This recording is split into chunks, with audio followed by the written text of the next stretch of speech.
Hi, everybody.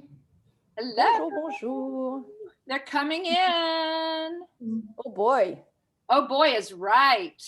Look at all the familiar faces. Oh, I see a few students there. Yeah, you can turn on your mics, everybody. Hi, April. Bonjour. Bonjour, There's April. yes. Bonjour. Hello. Bonjour from Boston. Bonjour from San Francisco. Okay. Bonjour from South Dakota. All right. Keep going. Good, I started. Bonjour from Virginia. Bonjour from Florida. Bonjour from Prince Edward Island. Bonjour from Greensboro, North Carolina. Now wait, you're Bonjour supposed from to say Wellington, that. It's Florida. Greensboro, North Carolina.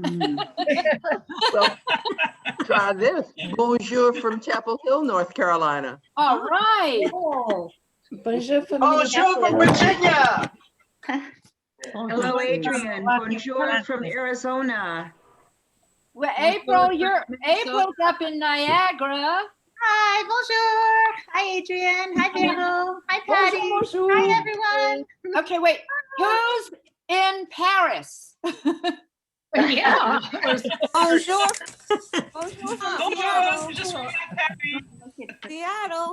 Seattle. From New York. New York. Seattle. Yay, New York. Connecticut. Wow. You know, Aloha from Honolulu. Laughlin. That's Lachlan. Bonjour from Seattle. You know, Bonjour, From Seattle. Minnesota. I think we have every state represented here. Okay. So Whoa. Patty's on this morning, who's the one we're going to be doing tomorrow. Okay, I have a special request. If you know, everybody, open your chat button, which Open is your the bottom, chat. and How do you do just that? put in where you are right now. What city, what state, or country? Where's chat? At the bottom, go to chat. Yeah, a lot of people. I'd like to know where everybody is. We have 120 people on. Oh, I don't know how to do that. At the bottom, there's a little symbol for chat. Open your chat. You have Okay. to. Oh. Where did I go? At the bottom. Hi, Where am I? everybody. Oh no. It's called a free for all. It's a Parlez Paris Après-Midi free for all. Oh, Gosh. wow. Wow. Ooh la la. Cool. Let's see what's going on here. I love this. You guys are making me. Okay, so Alexandria, Virginia, Lafayette, Louisiana, Seattle, Washington. Nashville, Bowling Green, Ohio. Wait a minute, South Central France. So where's that? Like what? What city? Lisa, Lise Hoffman McCabe, where are you? She's not talking. She's going. It's a secret. Shh. Don't tell. Nantucket, Boston. I love this. Greensboro, Toronto, Memphis, Seattle. I can't get in there. Oh, Seattle, Maine, Staten Island, Pasadena, Paris, Clarksville, San Francisco, Seattle, Victoria, Fairfax, Virginia, Bayside, New York, another Lafayette, Louisiana, two from Lafayette. This is Anchorage, Lancaster, Pennsylvania, Wow. Watsonville, California, Oak Park, Illinois, Honolulu, Chapel Hill. This is just fantastic. Okay, Patty from Nice. We're both in Nice, by the way. Denver, Wellington, Florida, Phoenix, Boston, Indianapolis. You guys are amazing. Pensacola, San Diego, Toronto, Torold. Is that you, April? Yeah. Okay, Yes, Florence, that's me. yeah, that's That's you. my mom. Florence, Arizona. Arizona. Annapolis. This is amazing. Amawalk. Where's Amawalk, New York? Wow. Okay, Redondo Beach, Manhattan Beach. You guys, wait a minute. You guys are next door to one another. And I think maybe you're next door to one another on Zoom. Who knows? I love it. I love it. Okay, Delray Beach, South Dakota, Vermilion, South Anna. Dakota. Oh, wow. LA, got LA here. Okay, so Lise says she's in Chambéry, France, that's in the Corrèze. Cool. So there's a couple of people in France. Otherwise, the rest of you are basically in the US or Canada. Hello. Mostly from Boston. Amazing. Who's from Lafayette? Louisiana. I know you guys. I know. My dad was from Oak Ridge, just next to Lafayette, 5 miles away. Hey, that's what's the writer's name that I've read all of his books? Burke. I You know don't what know. I'm talking about? The mystery writer. James Lee Burke. James James Lee Burke. Oh, Well, he wrote about Iberia and Yeah. and I live in Atlanta now, but yeah. they have good food in the Lafayette area. And Whoever's Laurie La Roca says she grew up in Lake Charles. So you see, we have some Louisianians around. We even have, Elle is from Vienna. Mel speaking. Elle, we know Yael. Right, good. Après-Midi. People showing up. Oh, yes. Chris and Jerry What are was I here talking from about? Maui. My daughter just got back from Merlin Maui. Longafee. Yeah, he's on. So I was wondering if he was under the public guardian, and I got a letter back from somebody from that office, Linda Clark, and she said that he was not under public custody because he was willing to go to a nursing home. Who's talking? And yeah, It's hard to but I thought he. Somebody talking. We He's don't know not who your it is. Okay, so everybody, and so welcome. was a little surprised with that response. But and they said that Who's it's talking? We don't know. Everybody here? relative is allowed to Yes. but Wait. If I he put can go on home. speaker view, can't. you guys don't have to do speaker view. And he's he's confident. Somebody's yapping or So something. I don't know what I'm going to leave that for Susan, Amanda, because I'm only here I till think Friday. it's Alva And if Connor. that's a battle, that's going to have to be There's fought, Barb. not with me. I just wanted. Okay, you guys, everybody there? Everybody listening? Yes. Yes. Yes. Yes. Yes. We. Okay, so while you're listening, Yeah. okay, I think it's time. I'm going to talk a little bit about Veronique Savoye. Veronique, do you pronounce your name Savoye or Savoye? I'm just so happy you said Savoie because for 23 years all I heard was Savoy. Well, I've been living in France for a while, and I know It shows. Savoie. It shows. Savoie. But it's not the same as savoir-faire. No. It's But different. it's the same pronunciation. Yeah, I think the doctor wants to meet. Well, the doctors, the geriatrician said that we can't place someone. Okay, so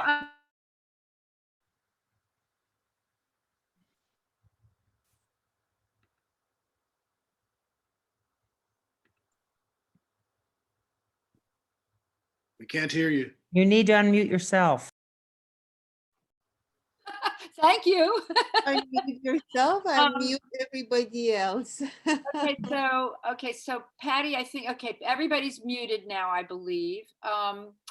And so what I want to do is I want to introduce Veronique Savoye, who it's kind of tough to actually introduce Veronique because Veronique wears many, many casquettes, as they say in French, or hats. You might call her a jack of all trades. We have recently discovered that we actually have a ridiculous number of things in common because she and I have actually had similar paths in a way. She's been a blogger for about 10 years, although I've been a blogger for about 20, I hate to say it, 24, 25. Even before there was the word blog, believe it or not, but she's been blogging about living in France for 10 years. As French girl in Seattle, she's lived many years. She spent many years in Seattle. Of course, she's French. Elle est française, bien sûr. Came back to France after being, how many years, Veronique, were you in Seattle? 23. 23, okay. And so she's pretty bicultural, you might say, about as bicultural as it gets. And because of her experiences, living on both sides of the pond, and she really brings the cultures together, and she brings people together, and she brings all of her talents together to communicate. I see her as really a communications expert, but I really want her to tell you about herself better than I can, because she does all these different things that enrich our lives. And I'm so happy to have her here because she's never spoken for us before. So this is a real pleasure for me. And the truth is that Veronique and I have been acquaintanced for a while, but we really haven't known each other very, very well. And now that I've been even more acquaintanced with her, I intend to get to know her way better. And so I invite Veronique to talk to all of you today. And on that note, everyone give her a round of applause. I love Zoom. You can't hear Zoom. them, you can see them. I love Zoom. It's fun. Merci beaucoup, Adrian. Thank you for having me today. It's fun to be with this big community. What do we have? 140 people here. And I see a lot of I was scrolling through earlier and I saw a lot of familiar faces and names. I have French students here, current students, and even students from another life. Chris Roningen, who was my student in Seattle years and years ago, before I had my son, and my son is 21 years old. And who happens to be a good friend of mine, and who lives in Nice part-time. Voila. And I remember she had an apartment in Nice by the port. I remember that very well. And her husband, Jerry, of course. And I see students, I see some of my club members and people who have followed me for a few years, and some new faces, which is wonderful. It's always fun to meet new people. And I think, Veronique, this is a record for us on Zoom for Après-Midi. Patty, maybe you can confirm this, but I think that 142 online right now is our record on Après-Midi. Is that right? I don't know. Patty, are you there? Muted. No, I think so. Yeah. I think so. Yeah. Yeah, that's pretty amazing. Yeah. Good. Well, we have lots of friends then. Lots of friends here. Some of them are your friends, some of them are my friends, and some of them are our friends, which is even more fun. Right? Yours, mine, and ours. Pretty much. Yeah. So, bonjour tout le monde. Bonjour everyone. Welcome. My name is Veronique. My friends call me Vero, so feel free to call me Vero as well. That's how I am known online as well. Adrian is right. I wear a lot of hats and always have in my life, which was easier to do when I was in the States than when I was in France, because in France, we were talking about that earlier. There's something about French culture, which we may be discussing a little bit tonight. There's something in French culture where people feel more comfortable, not everyone, but a lot of people feel more comfortable when you fit in a box. When you have studied for, to do a certain thing and you get a certain degree or diploma at the end, and you are going to be doing just what you were supposed to do. So when you do a lot of things, switch courses in your career, you can see that it's not bother, but it surprises some people. I found that to be a lot easier to do in the United States. And I think that's one of the big pluses of American society, American culture in general. It's that people seem to be more open-minded to new ideas, more encouraging of new ideas, and more excited about them in general. So now I'm back in France. So just a little bit about that crazy life I've had. I'm only 18 and I've done so much already. It's crazy. From your lips to God's ears. I mean, I've been productive in those 18 years, Adrian. I've really been productive. So I started to train as an English teacher originally. I was going to be an English teacher, an ESL teacher in France. I was going to teach in French high schools. And so I went all the way to a master's degree in English. But since I worked during my college years and during grad school, I had part-time jobs. And one of those part-time jobs turned out to be a job I really enjoyed, a company I really enjoyed in Paris. It was American Express. And they offered me a really nice career, a promising career if I stuck with them. And that year, when I was preparing to become a teacher, the program wasn't that exciting. And so I stayed with American Express and they didn't lie to me. I had a pretty good career for almost a decade in Paris with American Express. But you will see in the story later on that I did go back to teaching, because I think you always go back somehow to what you're supposed to do. So when I was in the United States, I left for the US in my early 30s after that corporate career with American Express. And the reason was I got married and to a gentleman who was very Americanized, a French guy in Paris. And he wanted to live in the US, and so did I. So we moved there and we ended up staying 23 years in the US. At least I left after 23 years after a divorce. We raised a child together, a wonderful guy named Alec, who is 21, who will be 21 in January. And he is a student in California at Cal Poly University. The rest of the time, especially in this crazy year, he lives in Seattle with his dad. So it was, you know, I had a business in Seattle. Then I went back to the corporate world after my divorce for 3 or 4 more years. I was the school director for 2 ESL schools. So picture that. I was a French woman managing or running 2 schools, 2 ESL schools, teaching English to international students, young adults. So there's a lot of that in my life, a lot of the weird stuff. But as my hobby during my Seattle years, I launched a blog, a creative outlet, because I don't see myself as a creative person. I can't draw, I can't play music, I can't paint, I can't do any of that. But one day I figured out I enjoyed writing. And so for my French students in Seattle, when I was teaching French, I started a blog called French Girl in Seattle. But because it was for my students, it was in French at the beginning. And I talked about Paris and France. And there was a lot of interest for that. But then people said, we don't understand what you're writing. It's in French. And after a few months, I started writing in English. And so for the time I was in Seattle in the last 10 years, it's been my main creative outlet. FrenchGirlInSeattle.com is the name of the blog. But on that blog, you will hear mostly about Paris and France, or about me looking at life in the United States with a French twist, looking for places that reminded me of France as I got very homesick and missed my country. So I've done a few things like that. I came back last year after 23 years in Seattle in March of 2019 because my parents are in the Paris area and they're not very healthy, and I wanted to be closer to them. And truth be told, I also missed France and Europe a lot. And I was in my mid-50s by then. How did that happen? I was 18 2 seconds ago. Time flies. And so I was in my mid-50s, and I decided to quit a very well-paying job as a school director over there. And my only certainty when I came back in March with only 6 boxes after 23 years in Seattle. I'm quite proud of that. I came back and Sarah, you must have been taking lessons from Janet Hallstrand on how to downsize.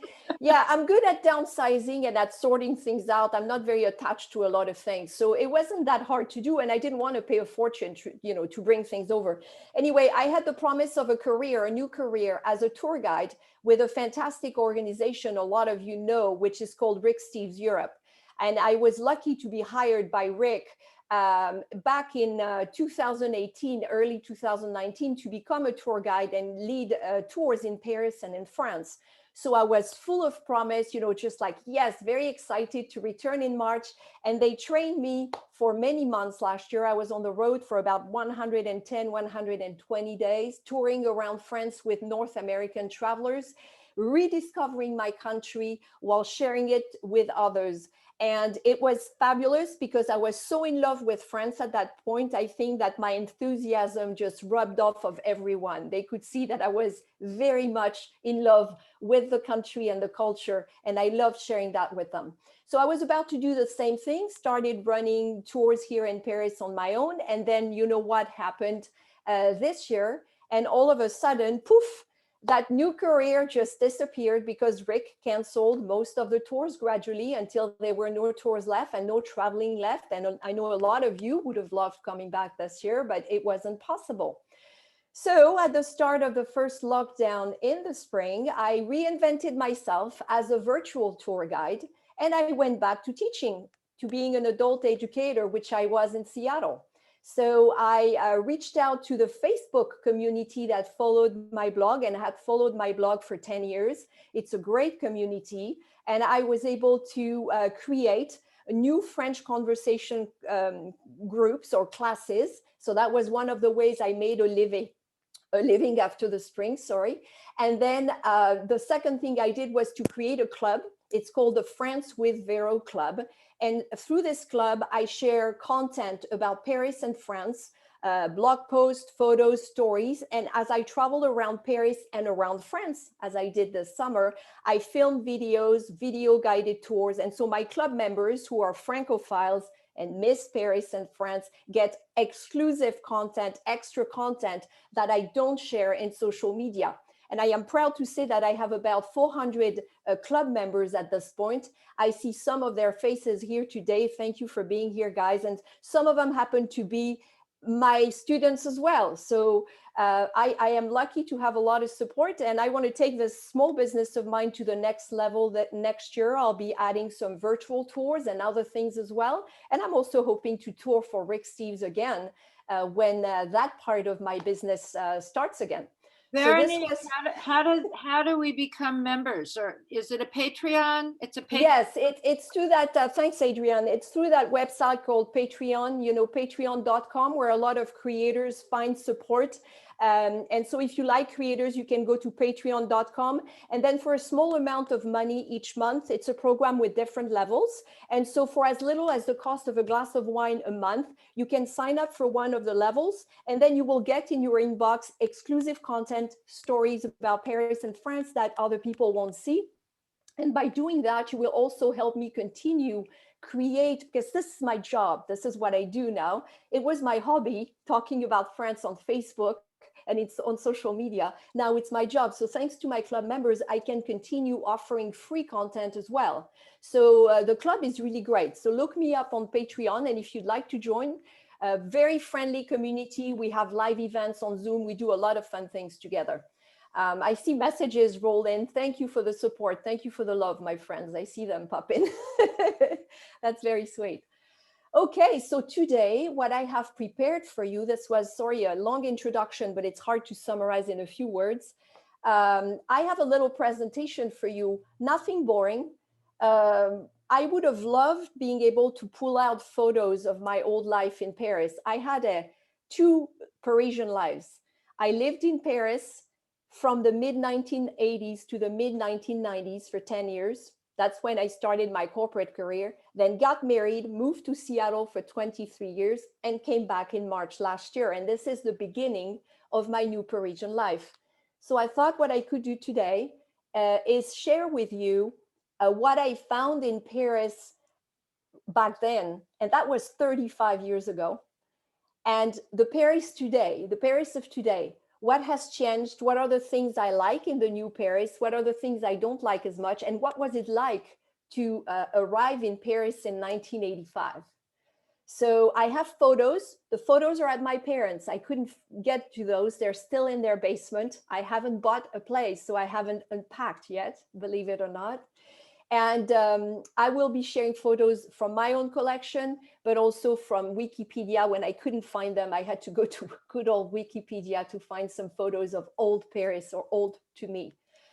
So if that sounds good, that's what I'd like to do with you today. What do you think? Well, let me just interject that if you go to the upper right on Zoom, you can select speaker view, which will give you the best view of the presentation. And just so that everyone knows, we are recording this, and we will be making this recording available to everyone who wants to view it, because this has now become it will be a public, basically a public event. So go ahead and do that now, everyone. And Veronique, whenever you're ready, give your presentation. Okay, and it's I hope it's fun for you. It was fun for me to put together. I spent quite some time looking for the pictures, and I'm going to do in this presentation what I do on my blog, what I do on Facebook, what I do when I live stream in Paris almost every week on Facebook, which is to tell a story, because I'm really a storyteller, and then to use the photos as illustrations of what I'm saying. So it's not a corporate presentation in case you're worried, okay? In fact, I didn't use PowerPoint. I used Keynote because I find it a little bit more fun than PowerPoint because I didn't want it to look like a PowerPoint presentation. So I hope you enjoy it. Let me share my screen. Let's hope everything goes right with the technical stuff. Yes. Great. Can everybody see this? I'm just going to make one more note that once that happens, there's a little bar, okay, that separates your presentation from the photo of you on Zoom. And you guys can actually move that bar to make the presentation larger or smaller or equal with Veronique. So there's lots of ways you can, so you can kind of still keep her pretty large while the presentation's being shown, but it's entirely up to you. That's great. So you can hear me okay? Everything's fine? Good for me. Yeah. Okay, because all I can see are my slides. I can't see anything else right now. So if somebody waves at me, I won't be able to see that, just so you know. Don't worry, Patty and I are watching out for you. Excellent, thank you. Okay, well, that's not working. So this is not a good beginning. I'm going to try something else. I tried it earlier and it worked great with you, Adrian, didn't it? Okay, let's see. Were you trying to move the slides, Vera? Yes, and it does that. And I knew what to do not to do that. There's a little arrow at the bottom. Once your screen is up, there should be maybe little arrows at the bottom that you click on to go right or left. I did the same exact thing earlier and it was fine. So I'm not quite sure why. Let's see. I'll try again. Sorry, my friends. Let's see. Let's see. Yes, perfect. It worked. Okay, there's a quick timeline so you can follow the story and understand maybe some of the strange things I'll be saying later. I was born in Toulouse a few years ago, but before I turned 20 years old, my family, my dad moved a lot because of his work. He was not in the army, but he still moved a lot. And so before I was 20 years old, I lived in Toulouse, in Lille, in northern France, in Montpellier, in southern France, and in Lyon. And I pretty much see myself still as someone from the province, not to be confused with Provence, because Provence is that section of southeastern France. Provence to the French means everything that's outside Paris. So in many ways, I still think as a person from outside Paris. When I was in Lyon, I was in college there, studying towards my master's degree in English. And I was very lucky an opportunity came my way. It happened very often in my life. I was lucky that way. A lot of my friends who wanted to become English teachers like myself went to the UK for a year to practice their English. But I was already pretty much in love with the United States. And I met somebody who worked for the Rotary Club in Lyon. I had no connections there. And it was a lot of paperwork to apply, but the Georgia Rotary Club gives away or used to give away 50 full scholarships to students from all over the world to study in Georgia, in colleges and universities. And that year in 1984, I was one of 2 French students who got that full scholarship. And it is by far, it is the year that changed my life. Because when I came back from Atlanta after a year, I never looked at anything the same way again, at France or at anything else. So in Lyon, I went straight to Atlanta, Georgia. And earlier I heard we have friends here from Atlanta. I heard Greensboro, North Carolina. Greensboro was the first American city I visited when I was 18 as a high school graduation gift from my parents. They sent me to visit my pen pal who lived in Greensboro. I also discovered New York City, one of the biggest loves in my life, New York City, and Washington, D.C. But anyway, 84, 85, Atlanta, Georgia. Then I come back very reluctantly to France, to be honest. And my parents, in the meantime, have made one last move from my dad's work to Paris. So I start a brand new Parisian life. It's 1985. And I will end up staying in Paris until early 1996, as I mentioned. And I knew Paris at that time like a graduate student studying in downtown Paris, in Le Marais, in fact, a wonderful neighborhood. And then as a young working professional with my corporate career with American Express. In 1996, we get married in 95. We moved to Seattle because my husband at the time is transferred by his company to Seattle. And I lived there for 23 years, at which point I returned last March. And coucou Paris, I am back. So what I am going to talk about today really is this time, 1985 to 96. And I am going to compare it with that time, which is since I've returned in March of 2019. Oh, and that doesn't work. And I can't even get out of there. Back in time. There we are, back in time. My first Parisian life in the 80s and 90s. And I know a lot of you will recognize, will agree with what I'm saying or might disagree with what I'm saying, but it will certainly bring back memories for you if you were in Paris as visitors or maybe living here in the 80s and 90s. I was very lucky because during my 10 years here, those were the Mitterrand years. And I know you remember probably President Mitterrand, the socialist president who was elected in 1981 and served 2 terms, so 14 years. He was president until 1995. Vero, do you know your screen share is off? Oh, no, I don't.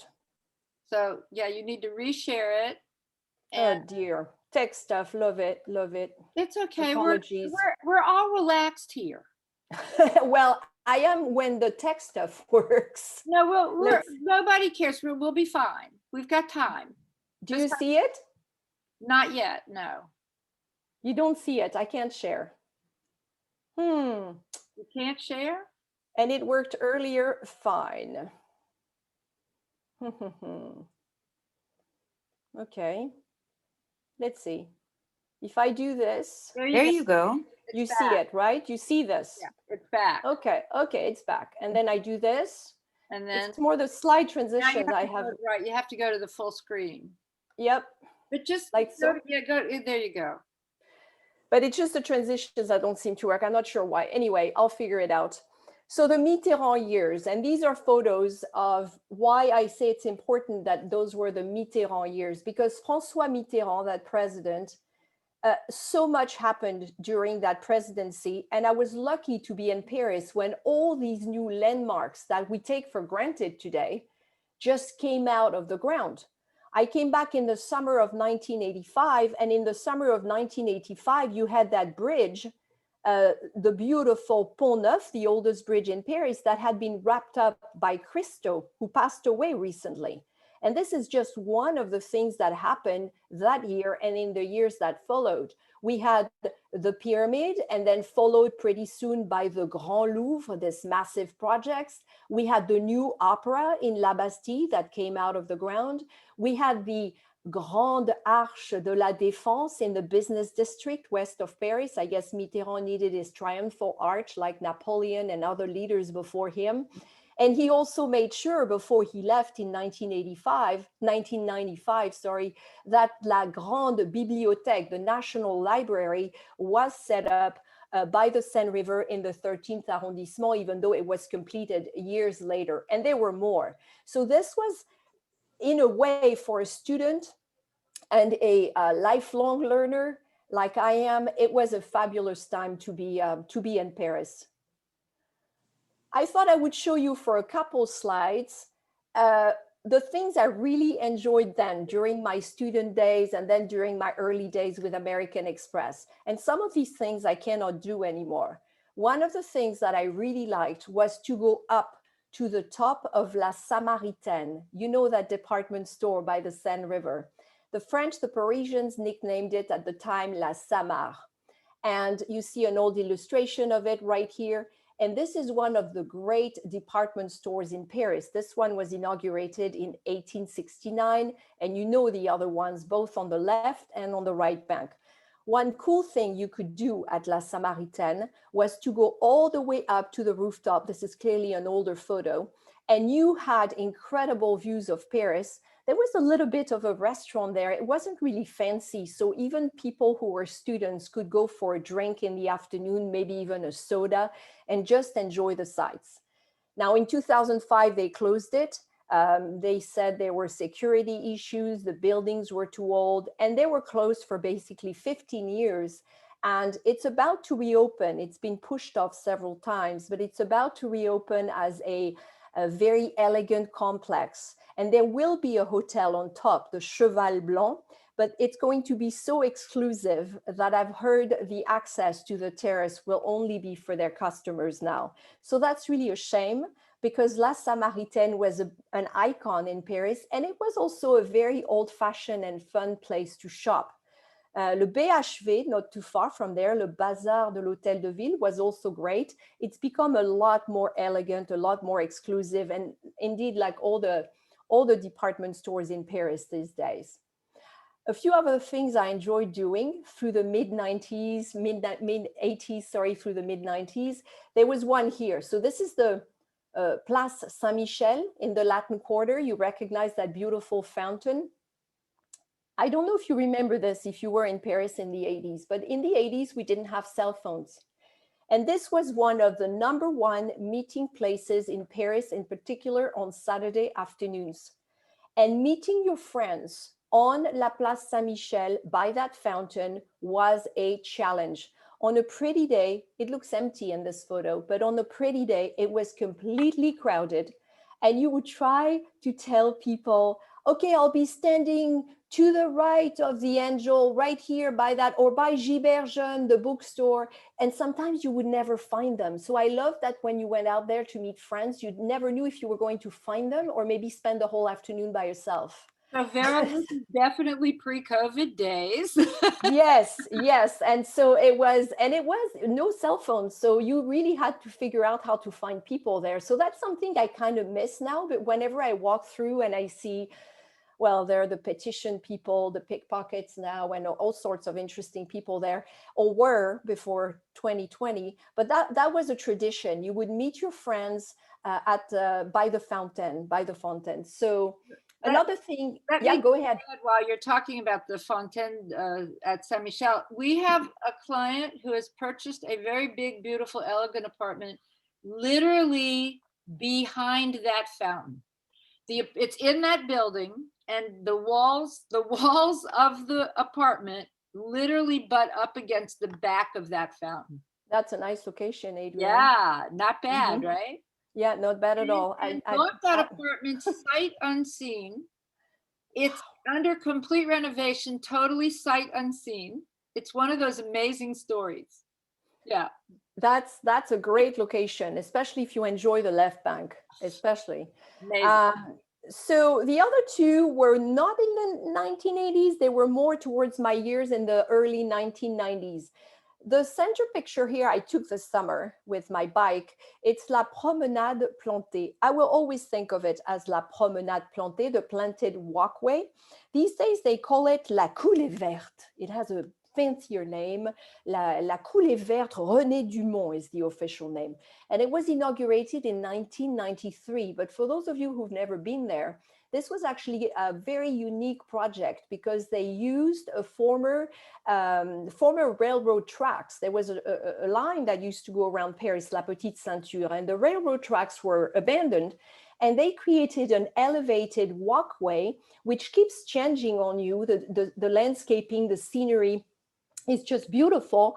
And you can see Paris from above. And this has influenced other cities since. New York City, the High Line drew its inspiration from this. But what I loved when it opened in 1993, that was just 2 years before I left, is that nobody was there.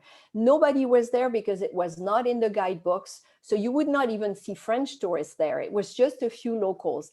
These days, in the summer in particular, it gets a lot busier. But that was a fun thing to do and a newer thing to do in Paris at the time. And the last one here are le café gourmand. So I know many of you have sampled un café gourmand. So café, you know, the French like to have their shot of espresso at the end of the meal. Le café gourmand is the shot of espresso, occasionally tea if you don't like coffee. And then the restaurant will give you bite size, in theory, this is not bite size what you're looking at, but bite-sized desserts. So you can have the desserts without feeling guilty. And we take them for granted now, but they really appeared in the 1990s.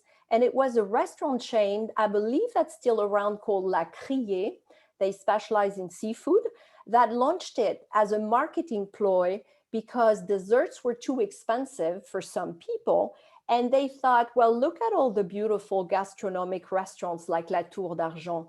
They always bring little mignardises, those little bite-sized desserts to their clients for free. Well, we could do the same and start charging for that.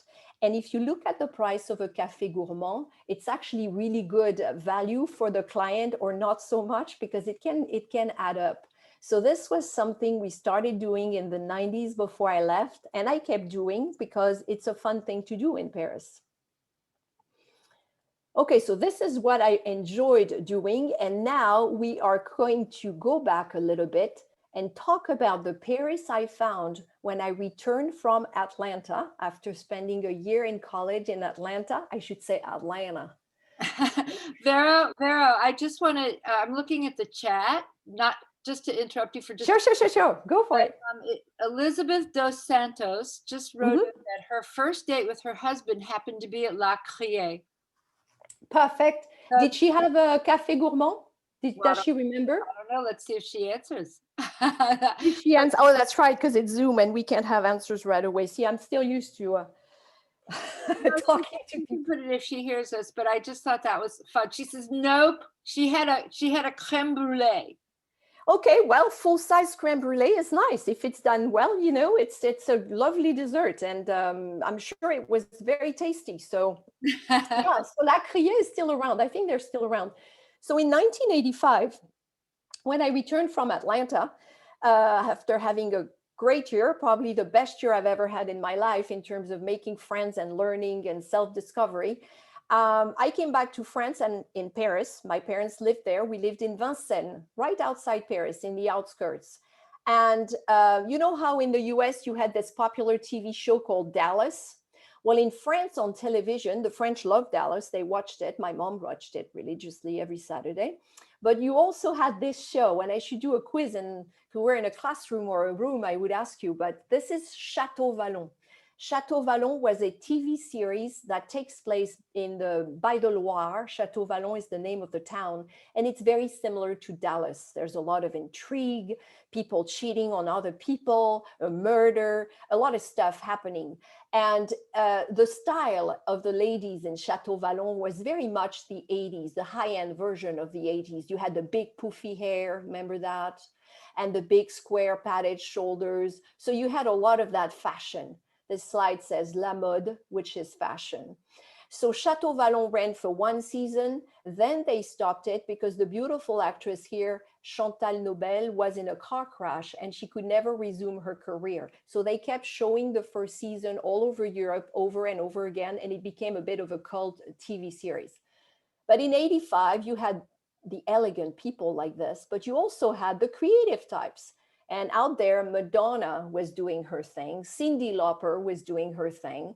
And in France, we had this couple, Catherine and Fred. Their name was Rita Mitsuko. And they delivered very powerful performances. And Catherine was famous for her sense of style. She had a very special sense of style, you might say. And that song you see here on the left, Marcia Baila, is one of the most energetic songs I've ever heard. And it was all over the radio in the summer of '85 when I returned. So this was 1985. We had some creative types, we had the traditional style, and we had the very elegant people. This is a beautiful dress by Coco Chanel. We had some people wearing elegant things in other parts of Paris. My mother-in-law, who was born and raised in Paris and is now in her late 80s, will tell you that in the 1980s, things were a lot more elegant than they are now. She does not approve of fashion she sees in the street now. She's never left Paris, but Coco Chanel was there, that style was there then, and it still is today, which is why I put it in the middle here. But today, and this can shock a lot of visitors, today, remember how white sneakers were not in, and they told American tourists, please do not wear white sneakers, especially high tops. Well, now you're kind of not hip if you're not wearing white sneakers or other types of sneakers for that matter. And we're not talking about just teenagers outside schools. We're talking about people of all ages. So fashion has become much, much more relaxed than it was way back when. And the white sneakers are on, doesn't matter what else they're wearing, okay? It doesn't matter how bad they look, they're there. They're there. And then the top, what's the popular brand, Adrian, that everybody has to have, the number one with the green thing in the back, you know? Oh, I'm bad at this because I refuse to wear white sneakers. Lisa, Stan Smith, right? Mm-hmm. Yes. Yeah, so Stan Smith is the best, but Reebok is big as well in colors, high tops even I see out there. This photo, actually, I had a bit of a shock this summer because when I arrived in Seattle 25 years ago, my first time in a restaurant, I saw guys come in wearing Birkenstocks with big wool socks in the restaurant waiting in the lobby. And that's when I understood, coming from Paris, that I was going to live in a different world, that the fashion was not going to be the same in the Pacific Northwest. I've always had my eyes on Birkenstocks. I know they're very comfortable. I've never gotten any, but my friends wore them over there, some of them. This summer, they were everywhere. In August, I traveled from Brittany. I followed all of Western France, which I documented on, YouTube, Facebook, and so forth. You can go there and see the videos I filmed. And every time I went to a city on the Western front of France, I went to Bordeaux, I went to Arcachon, I went to Biarritz. Every time I saw a shoe store and shoes were laid out outside, there would be entire rows of Birkenstocks. And I realized the French call them la birque for fun. And that cracks me up because if you pronounce birque, Burke, which is Birkenstock, Burke in French means gross. So I think it's hilarious that they call them la birque. And this young lady was wearing birque on the Metro Line 1 in fairly elegant Vincennes. She was headed to Paris and she was wearing that shirt and those little, those Birkenstocks.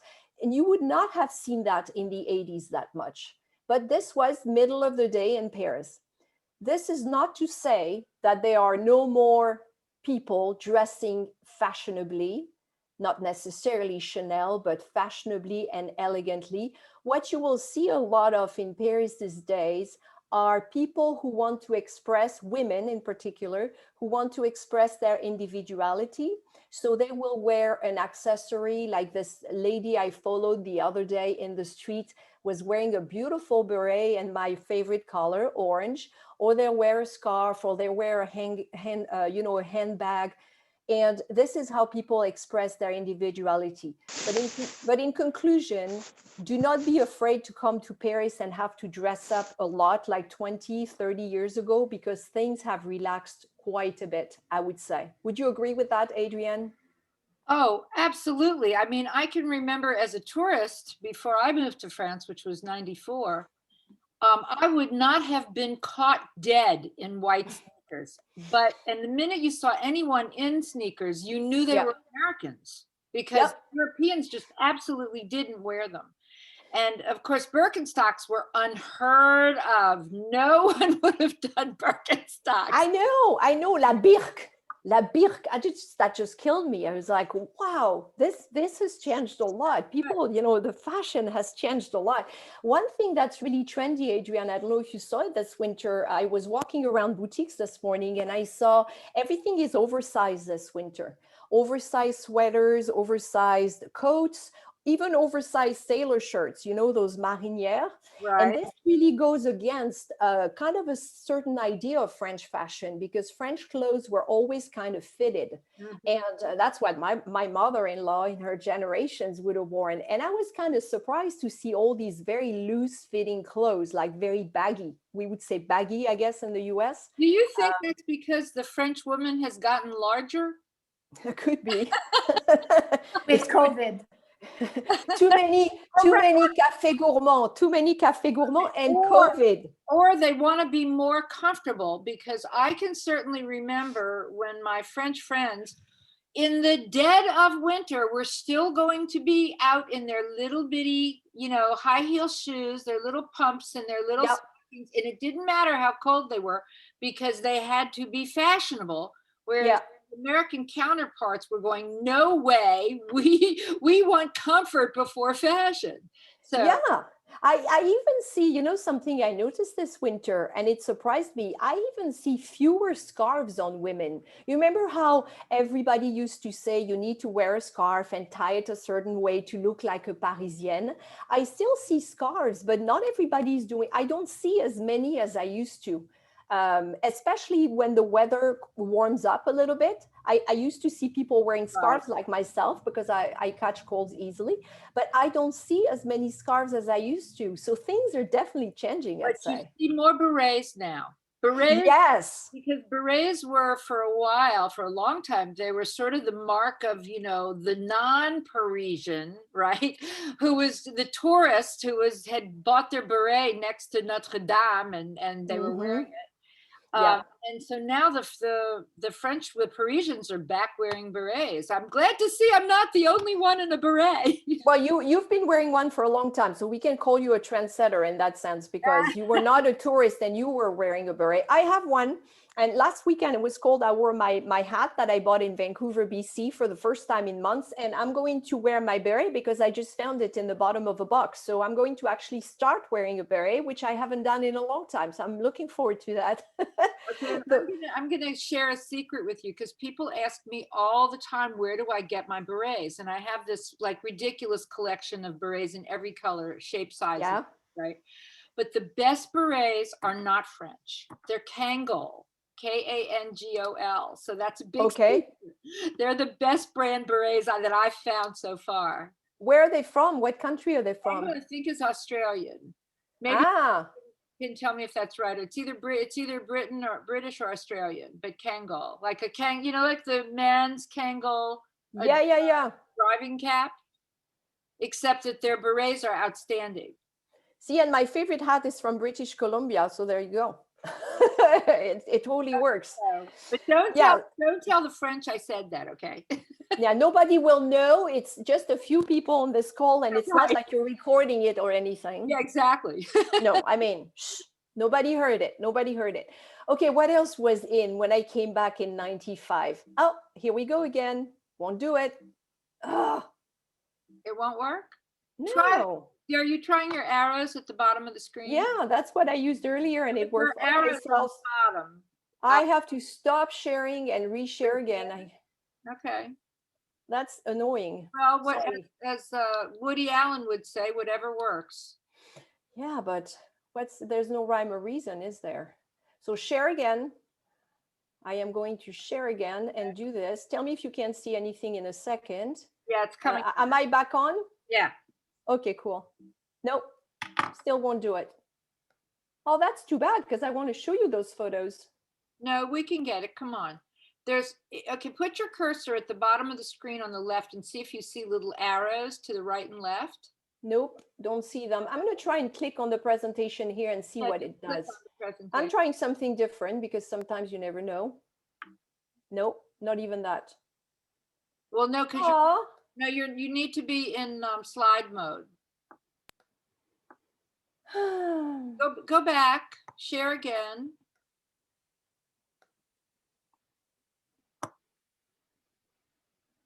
Share.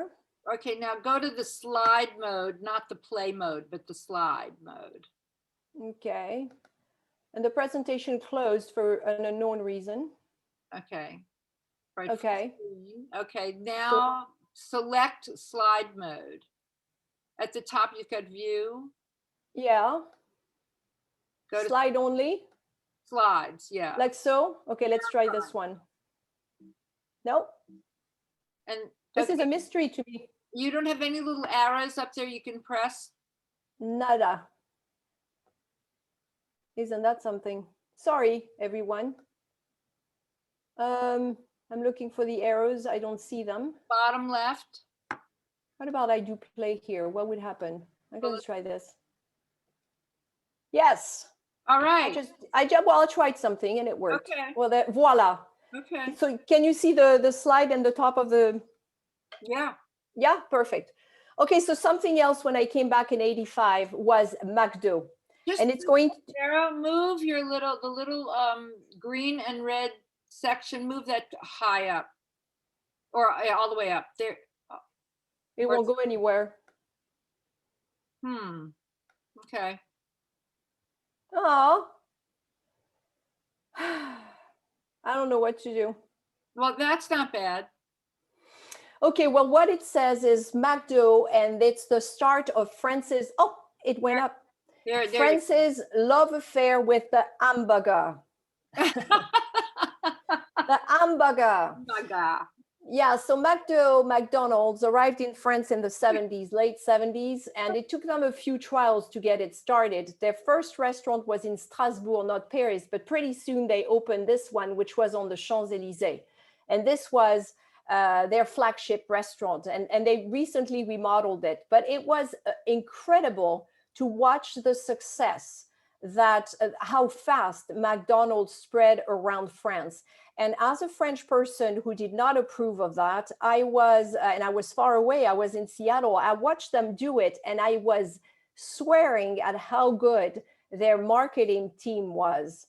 And in the 1990s, they started really, you would say, localizing their offerings in European markets. So they, what was offered in France would not be offered in Spain, for example. They had specific products with specific Frenchified names that the French were supposed to respond to. But when I knew we were in trouble was not when they did the macaron. It's when they did this advertising campaign right here, which was in the 1990s, a few years before I left. And it said, "Venez comme vous êtes," which was brilliant. Come as you are. And basically it was an all-inclusive campaign where they told the French, they said, we're not a fussy place. Come dressed as you are, just come as you are. And to do that, they used a lot of very clever references to French popular culture. And I knew we were in trouble when they chose this scene, which is the most iconic last scene of the Asterix book series. So, I mean, if you've read an Asterix and Obelix, the Gauls, our ancestors, if you read those comic books, they always end on a banquet scene in the little village in Brittany where they're all from. They replaced the banquet scene with the McDonald's restaurant. But other than that, it was exactly the same scene. And it said, "Come as you are." And then they did the same thing to Lucky Luke, which is the most famous cowboy in France. And you can see his shadow here. His shadow is eating a hamburger. We're assuming a McDonald's hamburger. So that was quite incredible. And I think the love of burgers hasn't really abated or slowed down since, and we will get back to that a little later. Okay, but I have a question for you. Yeah. Okay, so I've been watching the French eat hamburgers all these years with their fork and knife. Mm-hmm. That's what's on my next slide. Yeah. If I can get to it. Okay. So what do you want to know? Why? No, I want to know if you think eventually they'll actually transition to eating it with their hands.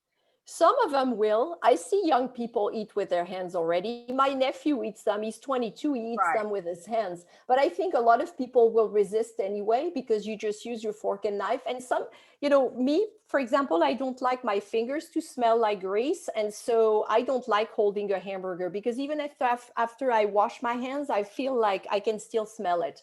So that could be a reason they do it. Yeah, but I would imagine that at some point it's going to be more cool. You're like more international if you actually hold the burger.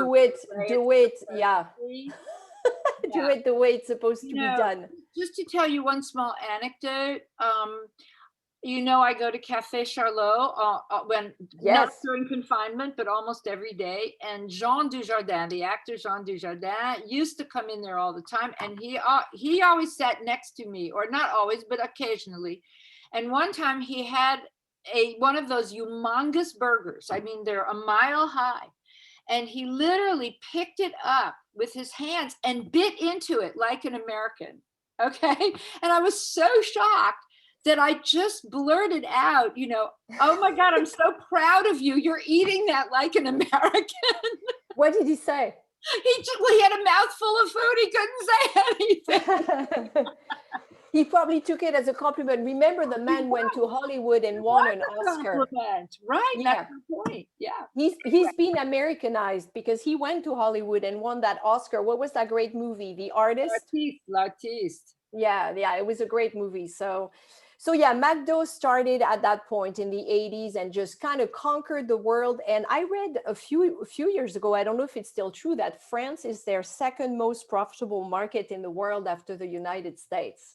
So I know some people are scratching their heads. Like right now in the metro, they're relaunching the Mac baguette. And I saw Americans online say, why would you eat a Mac baguette when you can buy a baguette sandwich at the local boulangerie? I guess there are reasons, because you see an awful lot of French people in those restaurants. So clearly there is something in there that appeals to them. Cost. Speed. The cost, but it's not that cheap. It's not like a sandwich at my local boulangerie is $4.50, and I'm curious to see how much the Mac baguette is. It couldn't be that much lower. No, maybe not. But in general, you can have a meal at McDonald's a lot less expensive if you've got kids. Yeah, and true. There's no question that fast food, and so that's the appeal of fast food anyway. Prices. Yeah, you're right. It's cheaper. No doubt it's cheaper. So let's see. If I cannot go to the next one, I'm going to need to stop sharing again. And this is very, very annoying. We have to figure this out. I know. Well, when I tried it with you earlier, it worked just fine. So don't ask me. I mean, there's no rhyme or reason for me. So right now, what are you seeing? You. Okay, cool. That's good. I'm still here. That's good. Hello, it's Lisa Anselmo. Are you in Keynote or PowerPoint? Keynote. Okay, so bring it up. Bring up your Keynote. I tried both, Lisa. I tried bringing up my desktop and I tried bringing up Keynote, and both of them at this point are blocking. Do you know why? You have any suggestions? Yeah, I'm just looking at my Keynote just to see. So if you go to play, what happens? Okay, I'll do it now. Am I sharing my screen now? Yes. Can you see? Okay, First, cool. you show your screen. Now hit play. Okay. And earlier, play worked for a little while. Should I try that now? That should work. Okay, it worked for this one. But I don't know why it's not taking you out of the presentation mode. And I think that's where the problem is. When you share your screen, are you clicking into Keynote or are you clicking onto your desktop? At this point, I've tried both. Okay. All right. Well, I'm going to noodle around here, and then I'm going to... Thanks, Dr. Lisa. I will text Adrian or Patty with the solution, okay? Thank you. Thanks, please. Thank you. That helps. Okay, April 12th, 1992, we have, and this thing keeps popping back down, which I don't want it to do. April 12th, 1992 is a big deal in Paris because Mickey arrives. And you can see the official invitation or the brochure they passed out at the time with the official date of opening, which was April 12th, 1992 at 9:01 a.m. Well, at that time, I worked for American Express. We were one of the park sponsors. And so for the next few years, I went to Euro Disney so often with friends because we got great discounts, or with the company for company events. I sometimes felt like I lived there. So that was a big deal. But as you probably know, Euro Disney didn't do so well. They were plagued with strikes and problems. The park changed names about 10 times until it was finally renamed Disneyland Paris. And I often thought, you guys should call McDonald's. McDonald's would get you sorted out. They're really good with marketing and you wouldn't have any of these problems. You never hear of any problems with McDonald's. So eventually they got it right, and the park is still open today. But of course, right now, like everything else, it is closed. And voila, it's blocking again. I can change my slide. Try the play button again. If I can find it, I have to. Up there on the left. Nothing shows up there on the left. I'm in full screen mode. Play, I can see it. I can see nothing. I have nothing on my screen, sadly. At the top. Oh, this just worked. Okay. I don't know what I did, but it worked. Okay. So we'll take it. After we talked about what I found in 1985, this is the last part of this eventful presentation. You know, I had an eventful Christmas live stream on Sunday on the Champs-Élysées because of poor self-coverage. So this has been a week, you might say. So hopefully next week will be better. Well, I hope you're still enjoying this presentation in spite of all the hiccups. My apologies. We're loving it. It doesn't forget the technical stuff. It's not important. Okay, but it sure bugs you when it happens. Bug, pun intended. So 2019 Paris, I thought it would be fun to see what my 30-year-old self, when I moved to the United States, would like in the Paris that I found when I returned next year. And I thought that would be fun to find. So you see that thing at the top of the screen? Is it bugging you? Are you good? Hello? Yeah, I'm here. Let me unmic. Well, we don't see the title, but at least you can play it. Oh dear. Okay, the title is Les Berges sur Seine. Les Berges sur Seine, which are these wonderful Seine riverbanks that are now open, close to traffic, and open to pedestrians and sometimes bicycles, but not very often. And on the left, you see what Paris was like through the, basically from the 60s when they inaugurated those roads along the Seine, like La Voie Georges Pompidou, in the late 60s, all the way to the time they were able to close them off to traffic. And there's no doubt that this has been a big improvement. And I would have loved that when I lived in Paris 30-something years ago.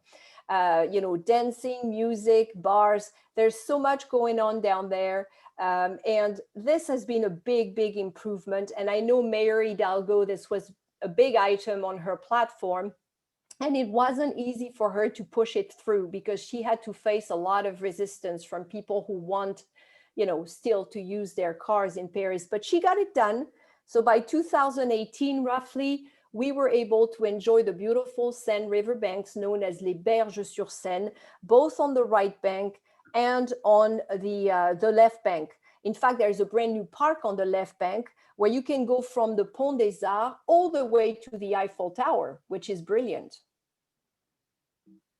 So, Vero, the only problem, le problème c'est que, okay, that when Anne Hidalgo did that, she took 40,000 cars of traffic and displaced them into the city, which increased the pollution and the traffic in the city by doing that.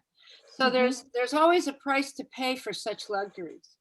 Yes, and my brother, who loves his car and drives to work, really loathes Anne Hidalgo. He is not impressed with her. All you need to do is to say her name, and he's like one of those bulls in Spain when you wave a red, cape in front of them. he Yes, just lashes out. Well, I'm in his camp. Yeah, I know that. Okay, one thing I would have loved in 1985, 1990 Paris would have been less smoke. Because even if people still complain about smokers congregating outside the cafes and restaurants when those are open, which is not right now, it is so much better. Life in Paris is so much better than it was in the 80s. In the 80s, if you went to a private party, 8 people out of 10, it felt like, smoked during the party. And you know how small those apartments are. And then you went to a restaurant. Restaurants were as small as they are today. And the restaurant owner would have 2 or 3 tables for non-smokers, and then the rest were smokers. But the room was so small that the smoke would drift all the way to you. So after a nice evening out of the town on Saturdays, you would go home, you'd have to wash your hair, and you have to air out your clothes on the balcony all night. So I think it's really, it's better now. What do you think, Adrian? Do you think it's better now? I'm going to burst your bubble again, because believe it or not, smoking is increased in the capital, not decreased. So what's happened is the smokers are now out on the terraces. Yes. Terraces have become enlarged to handle the smokers. Young people are now congregating outside so that they can smoke, and the young people are now smoking more than ever before. Yes, young people, that's true. And you see them outside high schools, which is a problem because they toss their cigarette butts in the streets and it's nasty. And I know the French still smoke a lot, but personally, when I go to parties here since I've been back, I think people smoke less indoors and in public places because it's prohibited. Older people are definitely smoking less. That is true, but the younger people are smoking more, believe it or not. And it is definitely better for us because we're in the restaurants and we can breathe, thank God, right? Yeah, and in public places. And as of, I think, what was it, 2018, there's actually a list of about 50 parks in Paris now where you cannot smoke. It used to be just by the play areas for the kids, but now there are 50-something parks in Paris where smokers are not allowed. So I think they're trying, and it's clearly work in progress. I mean, we're not there yet. Yeah, there are beaches, there are non-smoking beaches in Nice as well. Oh, see, so it's really, and look at the photo on the right here. Do you see this yellow box? That's called I think it's called une boîte sondage. Sondage is a poll. So the problem with the smokers is they're not civil-minded enough to toss their cigarette butts in the right places, not on the sidewalk in the street. So they have come up in several French cities, including Paris, they've come up with these boxes because they know the French can be very intellectually curious. So what they do is they ask a question. It can be on any topic. And this one says, how many liters of water can be polluted by just one cigarette butt? So this one is a little bit too obvious, I think. And the answers possible are 200 or 500. And so smokers are supposed to put out their cigarette butt, and then toss it in the box to vote. So imagine the things they have to do so people will not toss the cigarette butts in the street. That is, the first time I saw this, I was like, wow, that's interesting that they're doing that. Well, and for people who are generally rule followers, it's amazing how these are sort of rules that they just refuse to follow. As long as they get away with it, they will, basically. Yeah, I agree. Yeah, rules are. If the police actually were to fine them, that would change things, but the police feel that things like that are beneath them, which is why they're not going to fine them for not picking up their dog poop either. Yeah, no, I agree. So there's definitely, I don't know. To me, I'm not as bothered by smokers as I was 25 years ago, and I'm grateful for that. But I know the problem is still there. And I see the different city halls, I've seen them, the different mayors trying to sort that issue. I've seen them try to do that. So let's see, another thing that I would have liked, that I would like if I came back to Paris now, is less merde. Okay? Speaking of merde. So there is this stereotype, which is not just a stereotype, about the sidewalks in Paris and in France to be littered, covered with dog poop. And authors like Stephen Clark on the left have made a living out of writing books with clever puns on the theme of the merde, the poop, which in French is une crotte. Une crotte, C-R-O-T-T-E, is une crotte de chien, a dog poop. But just to watch what the mayors of Paris have had to do over the last few decades to try and convince Parisians to pick up after their dogs is insane. Do you remember the Chiraclette?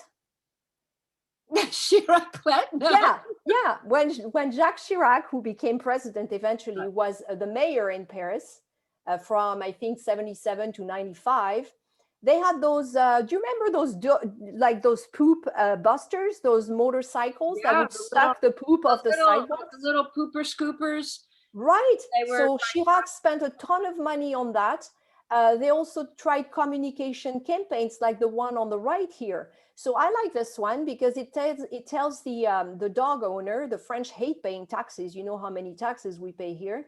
And it says, you are the one paying because cleaning the sidewalks costs 18,000 euros per year. So you're paying with your taxes that you don't want to pay in the first place. 18,000 euros isn't really that much money when you think about it. They needed to put a few zeros on the end of that. Well, we have fines as well, right? So the fines, the city holds the side. In some cities, it's 35 euros. In Paris, it's closer to 70 euros. And they offer the poop bags now, which I think is big improvement. But what I learned was that Anne Hidalgo has introduced, I haven't seen those yet, I don't know if you have, she introduced the robot crotte, so crotte from dog poop. So instead of the poop mobile thing on the sidewalk, this is a drone. I find that fascinating. It's a drone equipped with an arm that is programmed with 2 cameras to spot the poop on the sidewalk, to just, go for it, pick it up with the arm and dump it in a trash can. Have you ever seen those working? No. I want to see one. My mission now is to find one. I want to see a robocrotte in action. What's it called? A robocrotte? Yeah, the robocrotte, because it's a robot and it's crotte poop.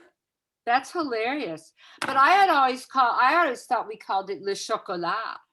The special chocolate, all right. Very special chocolate. What's another thing I would have liked if I arrived in Paris now? Oh, I know what I would like. I would like this. I would like to see fewer cars, because I'm not somebody who needs to drive. Once again, we have to be fair to people who do. But a lot more bikes, and in particular, electric bikes. I rented this beautiful bike you see on the right-hand side. It's a program that the authorities in the Île-de-France, so this is not Paris, it's the Île-de-France around Paris, it's called Véligo, and they launched it this year, and they put out there 10,000 bikes for rent from 6 to 9 months for a small amount each month, or an amount each month. And at the end of the rental agreement, you return the bike. But if you decide to buy an electric bike of your own, they will finance some of it up to 500 euros, because those things are outrageously expensive. So they're really trying to convince Parisians and suburban, in suburbia as well, to let go of their cars and to just bike. And they've added all these bike lanes. You can see on the left, for our friends who haven't been back in Paris since last year, you can see the famous Rue de Rivoli, which is now only for bikes and special vehicles like buses and taxis. And it looks really empty right now, but I've seen it a lot busier with bikes at rush hour. So now what they need to do, though, is teach the bikers how to actually stop at the light and not kill pedestrians.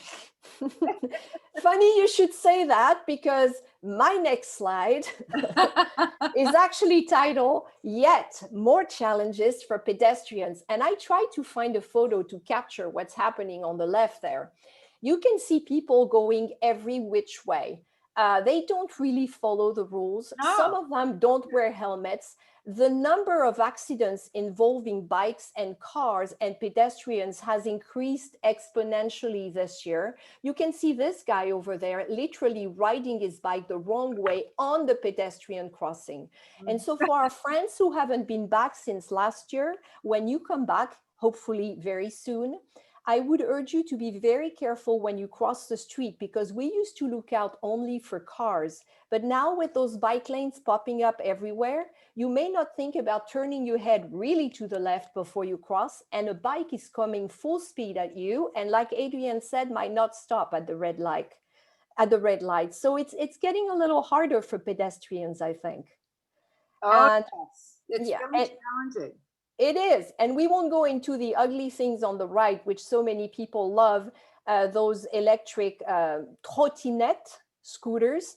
The city of Paris has had to step down because so many companies just dumped them all over Paris, and they were parked illegally, hitting people. I mean, basically, this is a rare photo of those trottinettes perfectly lined up, because they never are. You find them piled up on the sidewalks. So I would have liked seeing more electric bikes, because I really loved mine that I used outside Paris in the beautiful Val-de-Marne around Vincennes. But I don't know that I would have loved all these challenges that the number of bikes came with. You know, I would have had yes and no. And the last slide for this section is all the good things I think I would have liked about this. I'll call it the new Paris. The age of apéro. Apéro, apéritif, you all know it as this French ritual, sometimes before lunchtime, sometimes very often before dinner time. The apéro has now officially become dînatoire a lot, which means it replaces dinner. There isn't, I'm pretty sure, a single bistro in Paris or cafe that doesn't offer what they call les planches. Les planches, those boards where they put either charcuterie or cheese or both. And people tend to come with friends at the end of the day after work. They sit down, they order a couple of planches and some wine, and they end up skipping dinner. And that has really become part of the culture all over France. I saw it all over France this summer. Don't So you think that's sort of pub culture-ish? That's yeah, basically like the British pub in a Mhm. way. Yeah, maybe it was influenced by that. I think it's a great idea. Not everybody wants to go home to cook, and it's anything that brings people together, especially this year, I think is great. And it's definitely a social thing. It's a convivial thing. You meet with your friends. So I'm all in favor of that. It's not the most balanced food, and if you do it every day, you're going to be in trouble. But I think it's a great idea. It's a nice change in the culture, actually. Another trend that I've noticed since I've been back, and even a few years ago, is everything is bio. You see bio here, bio for biologique, organic. In the 80s, everything, all the products like yogurt were allégé, which meant light, kind of diet versions of everything. Now everything is bio, organic. And organic used to be a lot of money. It used to be very expensive. And I've noticed prices are going down a little bit, so more people can choose that. People are more environment conscious. And I think that's a positive trend in Paris and in the rest of France. You also find more quality. There is a quest for quality now. You know, the French were crazy about their Nutella, which is an Italian product. You couldn't have a crepe without having Nutella. Now you go to any Monoprix in Paris and you're going to find some really nice brands with, Nutella's gotten a lot of flack for the products it uses, the palm oil. And you can find some really nice chocolate hazelnut spreads that are really good quality, many more options. So I think that's positive. We even have more quality for souvenirs. We have all these pop-up concept stores around Paris, like the lovely ladies who run Bring Friends Home in Le Marais, not too far from La Place des Vosges. And you can find some made in France gifts, very nice quality. They're not the cheapest, but I think I see quality across the board. And this is probably a reaction from the 80s and 90s, where France took it easy. France got lazy. France was the most visited country in the world for 30-something years. And a lot of restaurants were serving frozen, reheated food. The baguette quality was terrible, to the extent they came back with the baguette tradition, to go back to the, to the source, to try and make a better product. This little boulanger here is in my neighborhood in the 17th arrondissement. And it's a wonderful place. And you see these businesses pop up everywhere now, usually run by young people. Boulanger artisan, they're all artisans. You see restaurants do that as well. This is a family business. The father and the two sons, they make super traditional breads, and the old-fashioned way. And it turns out the father is a former farmer who was starving outside Paris in the Ile-de-France. He grew his own wheat and cereal, and he decided to make his own flour. Instead of selling his product wholesale, he said, I'm going to make my own flour. So he became the word which is right here, which is meunier. And then his older son, who had studied at high level in the hospitality industry, said, why don't we make our own bread? And they taught themselves to be boulanger. So you go to this non-assuming little boutique, you're going to have some exceptional, super natural, super tasty bread made the way it was made years ago when quality was still there by a family who can do everything from growing the wheat to milling to baking the bread and selling it at the end. The younger son sells at the markets. And there are more and more of these initiatives and businesses in Paris, which I think is wonderful. Do you agree with that, Adrian? Well, no, what's happening too with the big bio stores are really getting a run for their money now by the supermarkets who have not only created big departments of, organic products, but they're also bringing in organic produce. And yes. So it's going to be interesting to see how the bio stores are actually going to survive if the supermarkets are going to give them competition. Very true. And I fear that a lot will happen to what happened in that trend in the 80s and 90s, which I mentioned earlier, the allégé, when everything was allégé, because at some point you started seeing all the products were saying they were allégé and the quality wasn't there anymore. So it's going to be, I think the consumers are smart enough that they can be very selective. And I have no doubt that this little boulangerie in the neighborhood, I see long lines outside of it. And I know that consumers will probably support the businesses who are, putting quality out there. And that's positive. So we'll see what happens with that bio craze, because it certainly is a craze, isn't it? It's everywhere.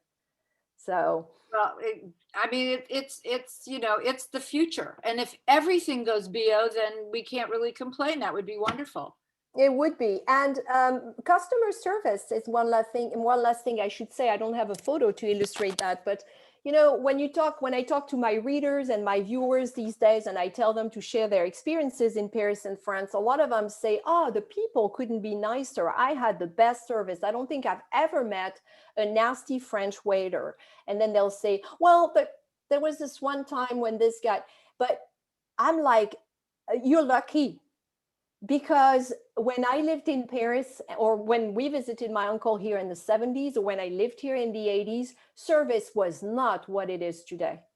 No. And people still complain about service today for the administration and all that, but service has improved tremendously in Paris. There have been communication campaigns from the government to restaurants and people in the hospitality industry. It didn't happen overnight, but you can certainly see the difference. And that's something I would have liked a few years back when I lived here. This is really true. I do have to say, however, that sitting here in Nice, I can tell you there still is a big difference between Paris and Nice.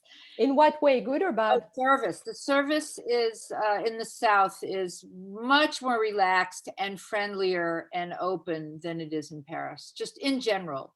Interesting. The Parisians are just, they're like New Yorkers, right? It's urban, and they're kind of a little bit gray around the edges, whereas, in the sunny South, people are, it's also, interestingly, it's also more international here in that there's such a huge influx of the Italians and the British and the Russians and the Americans and now the Scandinavians and the Dutch, that it's more open to other cultures. And I know that might seem shocking, because you think of Paris as such an international city. Yeah. But it's also, the hub of business, and people are there to get a job done. and they're in a hurry. And so I just find that generally speaking, it's across the board, the service here is slower paced and friendlier.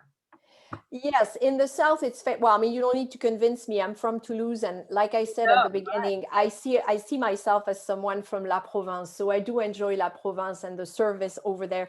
One thing that happened that was interesting, as you know, I moved to a new neighborhood about 6 weeks ago. I'm now in the 17th arrondissement, and I came from the Vincennes area.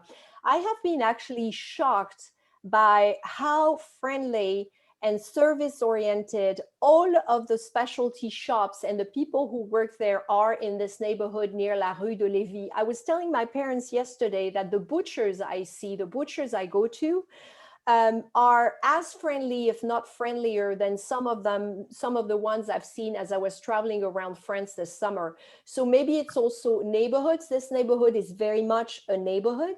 And so you can be pleasantly surprised even in Paris. But in the 80s, I witnessed scenes on the Champs-Élysées, the way waiters were treating, tourists. It was not pretty. It was, I'm laughing, it's not funny. It was not pretty. So I guess we should be happy because we're certainly seeing an improvement, right? So, right. And the more global we become, and with yes. with the advent of the internet, and we are definitely seeing a big improvement. Clearly. It is. So overall, from this part of the presentation, you can tell that I find a lot of positive things about the new Paris. I really do. I think there were a lot of things 35 years ago I would have loved enjoying here. And I haven't mentioned the co-working spaces, the dynamism of the business scene here. There are a few other things I really enjoy now in Paris. But this being said, and this will be the end of my presentation, I have to say, truth be told, I try to be fair in my analysis here. I don't know if you can read the title, but the title said, "Underwhelmed by the New Paris." I love a lot of things about the New Paris, but there are things that also really tick me off. I think the New Paris at times takes itself a little bit too seriously, tries too hard to be cool. Some of the changes I don't like. I don't like seeing chain stores everywhere, French or international. I don't like seeing clothing stores all over the Marais versus the boutiques that used to be there back when the Marais was the center of the gay community in Paris. It was livelier. It was just different. And well, more the authentic. What's that, Adrian? More authentic and more independent little boutiques, and more authentic. Authentic is the word, exactly. And we've talked about the hamburgers before, and here's the picture I promised to show you of this young woman I captured in Brittany in July, in Vannes, one of my favorite French cities. She's eating her hamburger with a fork and a knife, and look how clever she has this purse under. This is one of the ways I used to teach people to have their purse, well, not in Paris maybe, but around your knee so that you can feel if somebody tugs at it. And hers is a little too far away from her feet, I think. But this is definitely one of the techniques that people use, or women use, when they put a purse down, which is not always a good idea in Paris for obvious reasons. But just trying to be a little too cool. Like, look, in my neighborhood, there is this restaurant here, you see Brutus. And Brutus is, well, it's supposed to be a crepe place. It's a crêperie, and they're all over Paris and of course all over Brittany. But instead of calling himself une crêperie, that would be too boring. He calls himself a cidrologue because he's a cider expert. It maybe even makes his own cider for all I know. And then he's, what does it say under it? Crêpophile, so crêpophile. So that's what I mean by trying a little too hard. We see a lot of concept stores and concept restaurants, pop-up stores. There's a little too much of the cool vibes, I think. So you know the reason for this, though, unfortunately. The reason for this is called high rents. And the high rents, the independents, the little mama papa independents can't afford the high rents. Mm-hmm. But it's also what I call flipping burgers. And basically it goes back to McDonald's. McDonald's. Again, the burgers, again. It goes back to burgers. Burgers is actually the theme here. And that's because McDonald's is not really a hamburger restaurant. McDonald's is a real estate business. Mhm. So what they did from the very beginning in the US was, buy a piece of property in the middle of nowhere, open this restaurant, Yeah. they would draw to that area. Suddenly the whole area would become developed, and then the value of the property went up. So basically it was their way of increasing the value of the property. And the same thing is true with all of the boutiques, like the ones in the Marais. Because when you see all these chain stores like Maj, and there's one on every corner, and Oh, then yes. close, and then 2 years later they open another one. Basically, they're flipping burgers. They're increasing the value of the property so they can sell their leases at a much higher value. And unfortunately, this is called capitalism. Yes, the big C word that those demonstrators were demonstrating against by burning banks a few days ago. Exactly. And that's what that's what we don't like. That's the change that we're unhappy with. And the word we haven't used yet, which is a big word here, as you know, Adrian, is gentrification. It's happening around the world in all major cities. In France, we have a special terms for that, the bobos, the bourgeois bohemians.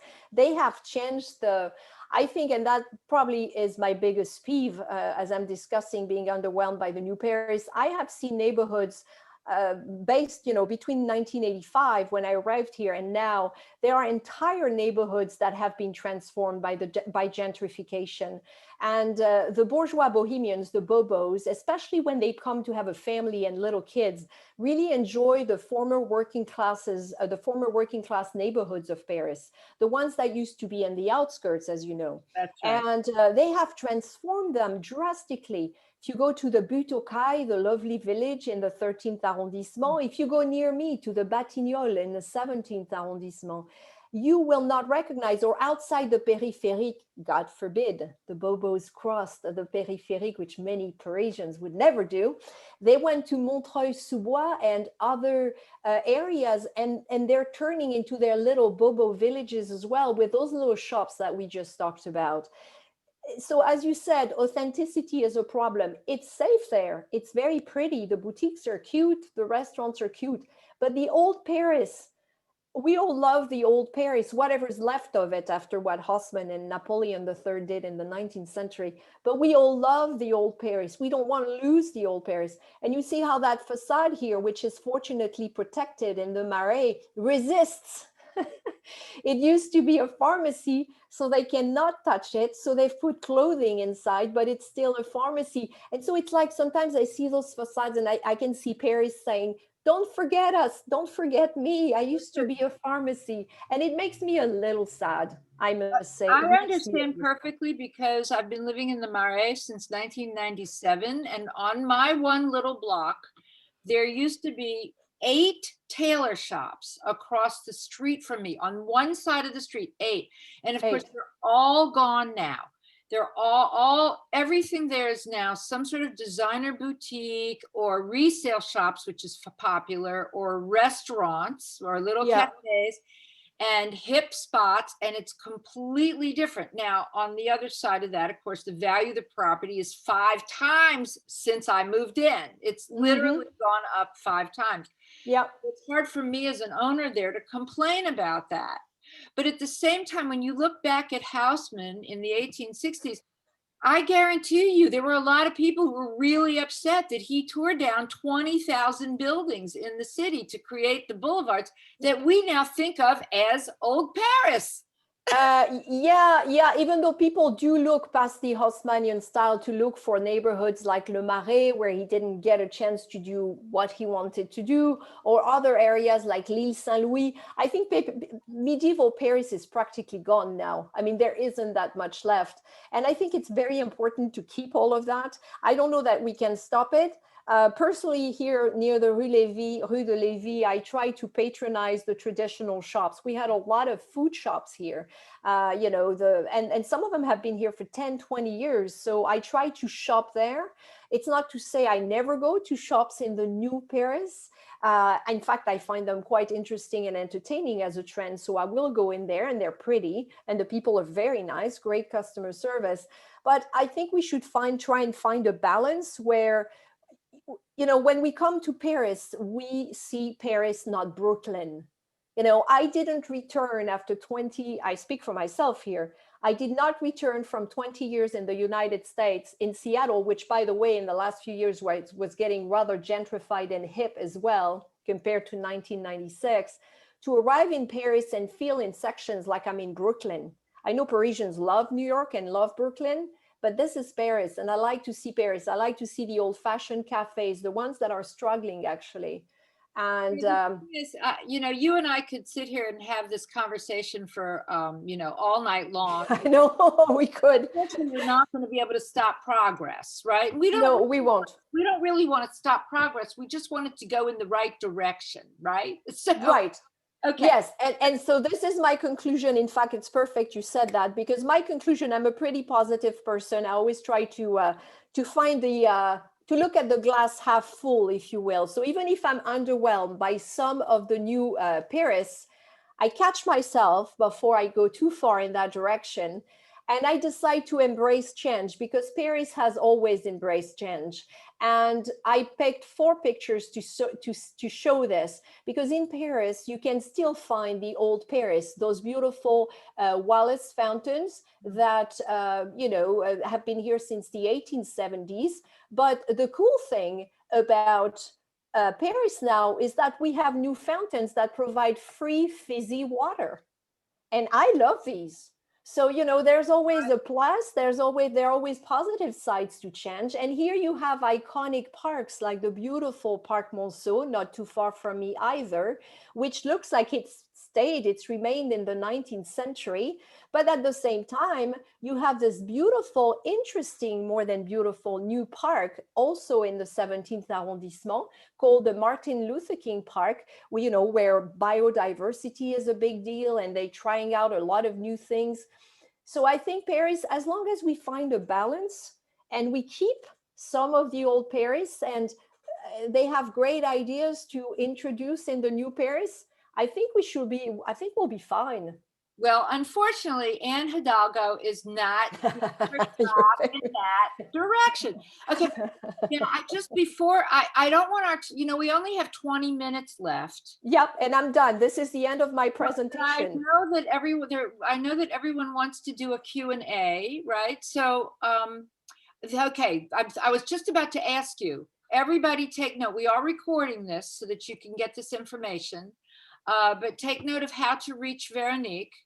Yep, they can find me, you know, if you miss Paris and France, come to Facebook and Instagram every day, and you can get content for free there every day. On YouTube, I've just reorganized the channel.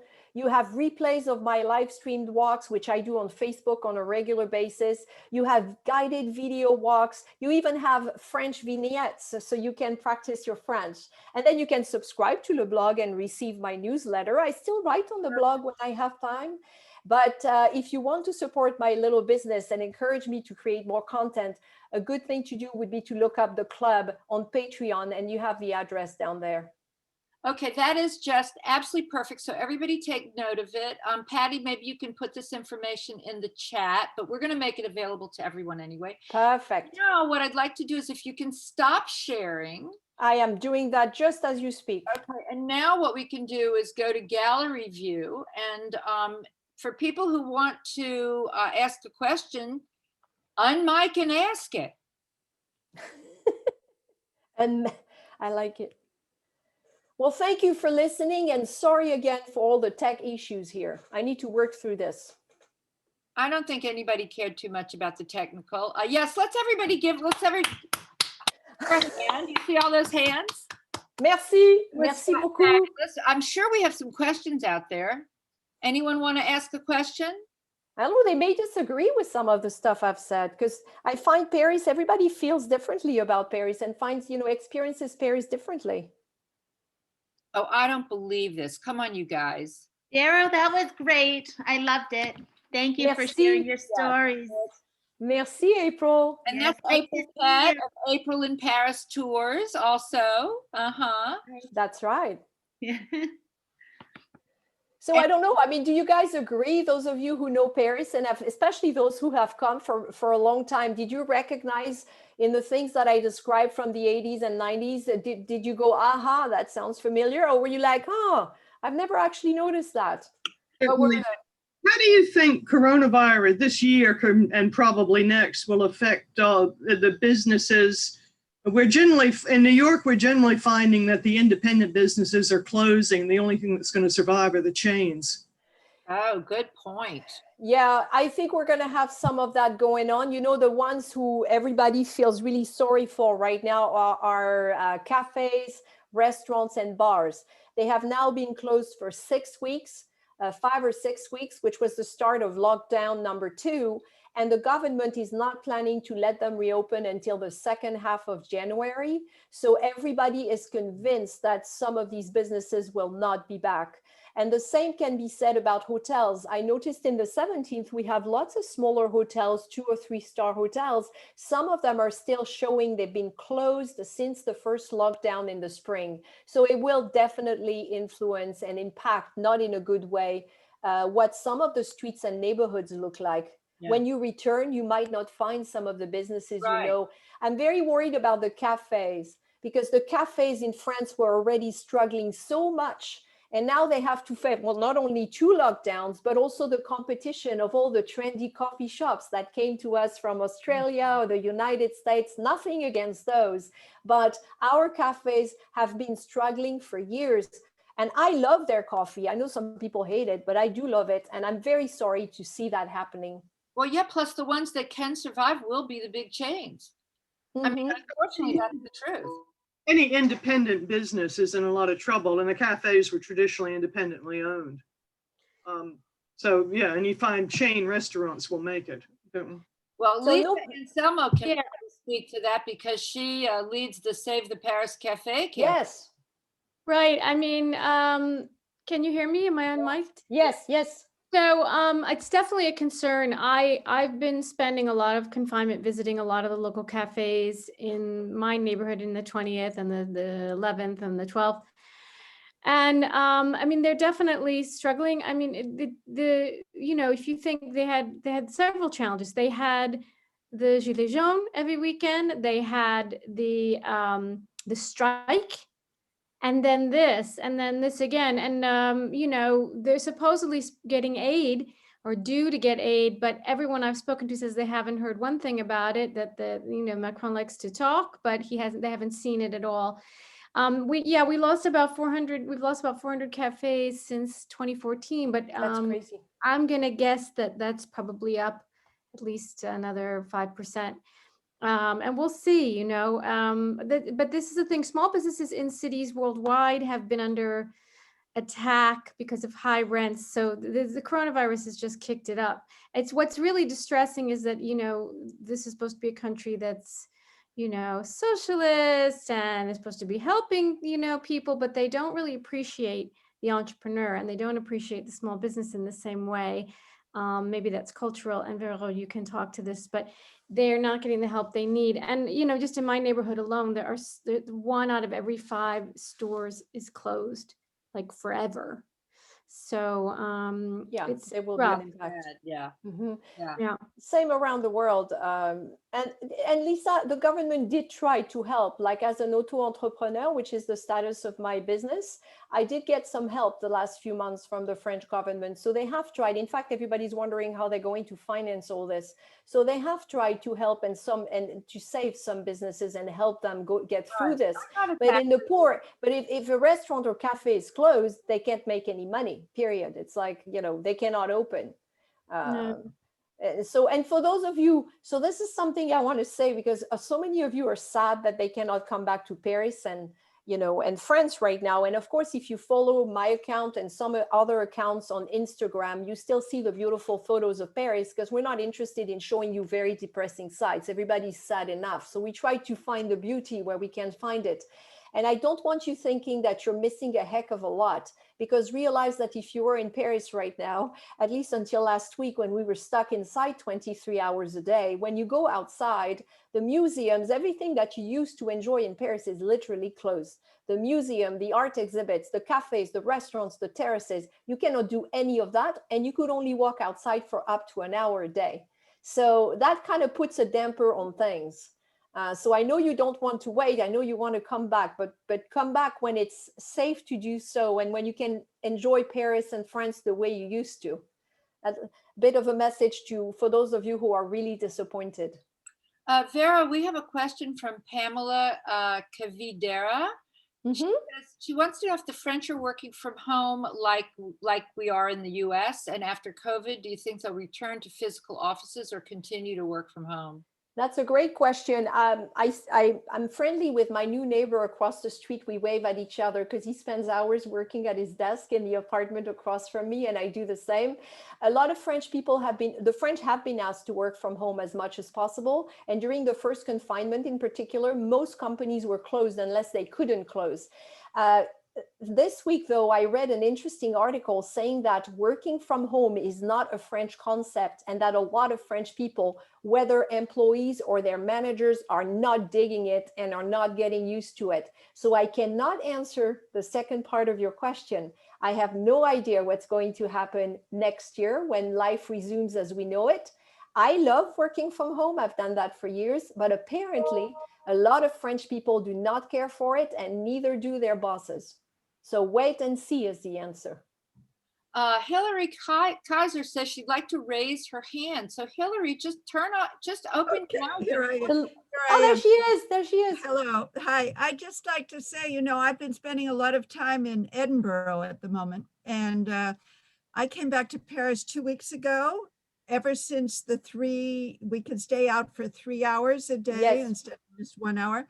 And I live in the 15th arrondissement, and my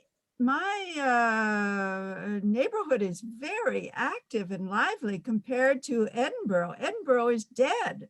You go down the Royal Mile at the moment, every single shop is closed. Here in the 15th, okay, some of the cafes, but they're being very ingenious. They're doing, you know, you take out, they're doing all sorts of stuff that, you know, and for me, having been in Edinburgh for 2 months, coming back here, it's much more lively. Yeah. I see people in the streets. I see the schools are open. So you see mothers getting their children at school. A lot of the shops are now open, and it's not as depressing as what you described, you know, 2 weeks ago. Yes, but I think it has to be pointed out that this really depends on the neighborhood you're in. Because you live in the 15th, which is what I call an authentic neighborhood still. I live in this part of the 17th that is also a real neighborhood. And people are really surprised when I share videos of Rue de Lévis, the Market Street, because it's packed, it's crowded. But if you go to sections of Paris, if you had landed in the 7th arrondissement during the second lockdown by the Eiffel Tower on Rue Claire, it was deserted. And I went to Montmartre the other day in the middle of the afternoon on a Thursday and actually had to capture this with photos. I'm going to do a blog post with it because I have never seen Montmartre as empty as it was. It was the middle of the week. I'm sorry? I am just making a supposition, okay? Because those tend to be neighborhoods that have a lot more transient residents. Yep. Residents who are part-time residents who are not here, they're there. And tourists. And tourists, yes. This with the 6th and the 7th, for instance, there are those, you know, these are neighborhoods. Absolutely. Where there are a lot more second homes, right? Like American-owned homes that are absolutely lots of them in the 7th. Yep. So a neighborhood like the 15th, which is mostly really Parisian and residential, is going to be, you know, it's life as usual practically. I mean, we're all wearing masks. Everybody wears masks. I mean, here in Nice, I came from Menton because I'm actually filming a house hunter show in the middle of this confinement. And Avenue Jean Médecin, which is the primary shopping street where the tram is, was literally packed with people because it's stores. So at least they can go out and they can shop. And it's busy. But we are in phase 2 of the confinement, of the second confinement, when as of 2 weeks ago, we have been allowed to spend more time outdoors, still filling in those attestations. It's changed a lot. When you can only go out 1 hour a day, plus maybe a couple times a week for errands, it's a whole different ballgame. And that's what I was describing. And we don't know what President Macron is going to announce next week. We were supposed to go into stage 3, but now they're saying there's still too many cases and we might not be out of the woods yet. So I'm anxiously awaiting like everybody else. Very clever, Vero, because I think he's been sort of, dripping the information out little by little so that we can tolerate it, so we don't go into cardiac arrest. Maybe that's what he's doing. I certainly would not want to be in his shoes right now. You could not pay me enough. So we're waiting to see. We don't know. But it's been a trend in 2020, uncertainty. So we have 7 minutes left. Who else wants to ask questions of Vero? I certainly don't want to do all the talking. Anybody have questions? Vero. Oui, if bonjour, COVID wasn't Hélène. an issue, bonjour. If COVID wasn't an issue, would you revisit Seattle? Well, I would, because I haven't seen my son since January, Ellen. So I was actually planning to go in October. Most of my friends are in Seattle. My son's in Seattle right now. He's going to be at least until January. And it's killing me that I can't go back to Seattle right now. And by the way, I I was born in January 19. When was your son born? What day in January? My son was born on January 31st. Ah, okay. We're both January. Yeah, Thank you. well, almost happy birthday, not quite. Vero, you can go. Merci. You have a U.S. passport. Yes, I know I can go, but there are reasons that make it a little bit complicated, let's just say. I'm not going to go into them right now. So I'm hoping I might be able to go in January. The situation in the States, I was just listening to the news today, is concerning as well. So it's a little bit complicated, but yes, if I could, I would go back. If I could go back fairly easily, I would definitely go back to Seattle for a little while to see I'm flying him. back to Los Angeles on the 18th, and I got a 500 euro nonstop Air France flight. It was the cheapest Wow. That's a great deal. least expensive flight I've ever had. Yeah, I have no place to stay in Seattle anymore. I sold my condo. I don't want to stay with friends because it's a lot to ask in COVID times. And I cannot stay with my son's father. So I would have to be in a hotel by myself in the rain in Seattle and maybe see him a few times. I don't think it'd be very smart for me to go right now. So I'm going to wait. I love hotel living. I totally endorse hotel living. Yeah, in some circumstances, and I'm a tour guide, so I'm very familiar with hotel living, and it can be fun, but right now I don't know that it would be my best option. Vero, this is Pat LeBlanc. I'm in Paris in the Marais in an bonjour. apartment. Bonjour. But I have a home in Gig Harbor, Washington that's been sitting empty since February. I decided to stay here. So if you need to go back, you may stay in my home if you just want to go a little bit south to Gig Harbor. Oh, you're so sweet. Thank you so much. And this is the example, the type of things that fall, or offers that fall into my lap all the time. I must have been born under a good star, because I don't know if you realize this, but the people who follow me know this. In October, I got to live in the beautiful Latin Quarter in a magnificent apartment for a whole month as I was preparing my move, because I moved here from Vincennes. And a very generous follower of mine who could not come to Paris offered me to stay in that gorgeous apartment a few feet away across from the Sorbonne University. So thank you so much. I'm very grateful. I will reach out if it comes down to that. Thank you. I love Gig Harbor. Though, Vero, because that is a fractional ownership property, and one of the shares is becoming available, and I'm going to be offering it up and you did the video for it, so that's going to be promoted fairly soon. As soon as I find a moment to get this done. Yeah, it's a beautiful apartment. So if anybody's interested in looking into it, an amazing location. So you should definitely look at it on Rue Cujas. It's beautiful. Just contact me and I'll tell you all about it. Mm-hmm. Okay, we have 3 minutes. Anyone else would like to ask a question? Thanks for all the love. I see my club members leaving great messages. Thank you so much for the support. These guys have saved me this year. They certainly have. So, well, they're claiming you saved them. Well, apparently I cheer them up and provide good content to them that keeps them tied to Paris and France. So I think it's a win-win, isn't it? It's a win-win. Absolutely. Where do you plan on going throughout the regions of France next? Well, I created this business based on travel and teaching. Those are my two passions in life. So I spent almost 2 months in the summer going all around Western France, like I said. One of my next trips is going to be the Loire Valley, and I'll be reporting from there as soon as I can make it happen. And some of my favorite cities, it's no secret, are Toulouse and Lyon. So I will likely return. But the Loire Valley is probably first on my list. I'm just, like I said, waiting for President Macron to make some announcements next week. Fingers crossed. I loved your feature in La Bretagne. It was beautiful. Thank you. Yeah, people were really impressed with La Bretagne. Many Americans are not aware that La Bretagne is such a beautiful region. And I had a ball just sharing what I saw there with videos and photos. It was an amazing stay in July. Thank you. Thank you. Wow. So I hope everyone has had a wonderful time, as wonderful as I've had, because this has just been a tremendously fun. And Vero, you're amazing. Well, thank you. Coming from you, I take it as a big compliment. Thank you, madame. Merci, madame. I love having you here. I mean, the point is that what we do, I hope I can speak for both of us.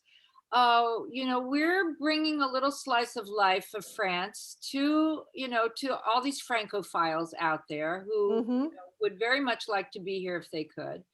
And, sharing our own experiences, and you're sharing it from the Franco-American point of view. The Americanized French point of view, which is different than mine, and so it's very complimentary, and it's been so much fun. And I hope everybody out there, let's put on the gallery view, and we can all applaud Veronique.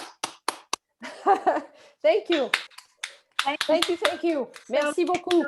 This was fun.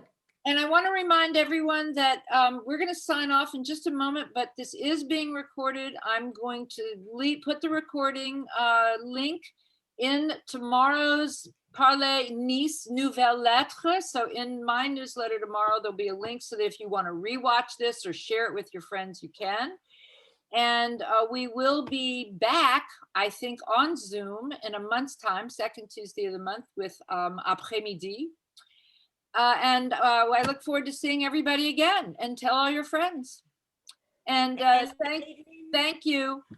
Joyeux Noël, everyone. Happy holidays. Merry Christmas, Happy New Year, happy holidays, and be safe and be well. Au revoir. À bientôt. Au revoir. Thank you. Thank you. It's beautiful. Au revoir.